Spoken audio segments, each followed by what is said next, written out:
Buon pomeriggio a tutti voi dai Sterzili. Io sto addobbando la nostra casa con i decori natalizi in maniche corte. Ci sono 18 gradi e in alcune zone della Sardegna ci avviciniamo ai 25. Incredibile. Vi voglio mostrare un po' i miei arredi e qualche racconto. Se siete curiosi, allora io, Benica di Conto.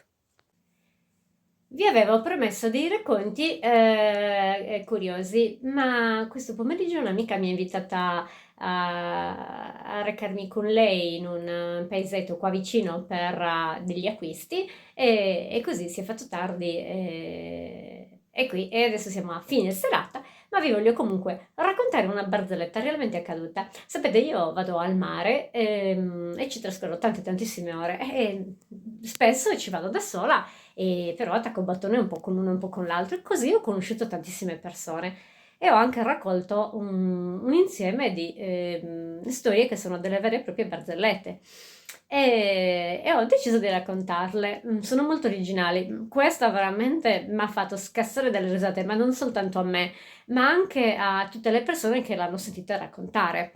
Ormai ci sono alcune amiche che sono diventate storiche e una è questa qua, è la protagonista di questo episodio.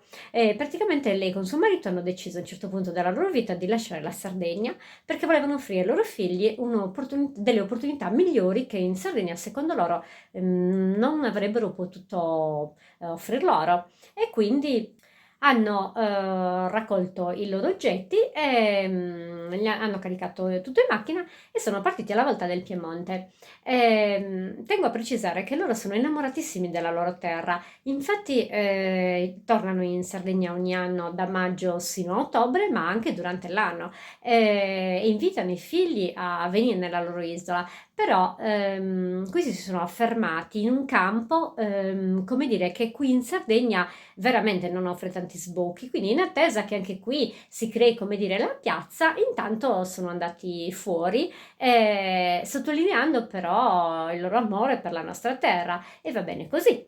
E quando hanno deciso di andar via con tutti i loro pochi oggetti, perché comunque tutti nella stessa utilitaria, erano in quattro, potete immaginare com'era stipata questa macchina e a un certo punto arrivando a Decimomannu, incidente stradale perché un pullman gli è andato addosso e gli ha distrutto la macchina, per fortuna tutti illesi. Il problema è che dovevano raggiungere Porto Torres per andare su in Piemonte. E come fare, visto che la macchina era completamente sfasciata? Allora si sono rivolti a un'agenzia affinché provvedesse loro a recuperare un'altra auto o comunque un mezzo che consentisse il trasporto fino al porto oltremare per poter raggiungere il Piemonte. Niente da fare, non c'era nessuna possibilità e loro hanno tanto insistito e non è possibile. Avevano chiesto di trovare un qualunque mezzo pur di consentirgli di non perdere i biglietti perché questo significava un costo, ritardare la partenza, eccetera.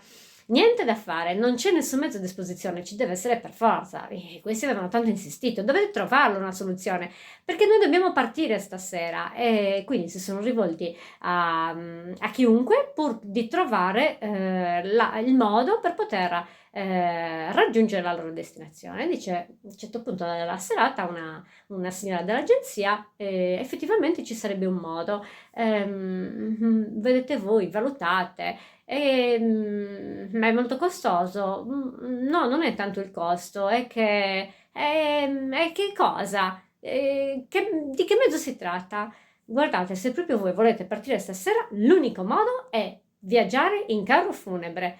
In carro funebre? E carro funebre fu! Ragazzi, sono partiti in carro funebre, noi scassati dalle risate e tanto è stato di buon auspicio questo mezzo di trasporto che si sono sistemati tutti i figli, si sono sposati, hanno veramente tutte e quattro i due figli e le due mogli, hanno creato questa attività, questo quartetto, hanno due bellissimi nipotini, sono innamorati più che mai tutti quanti, tornano felicemente in Sardegna e tutto partì con un carro funebre.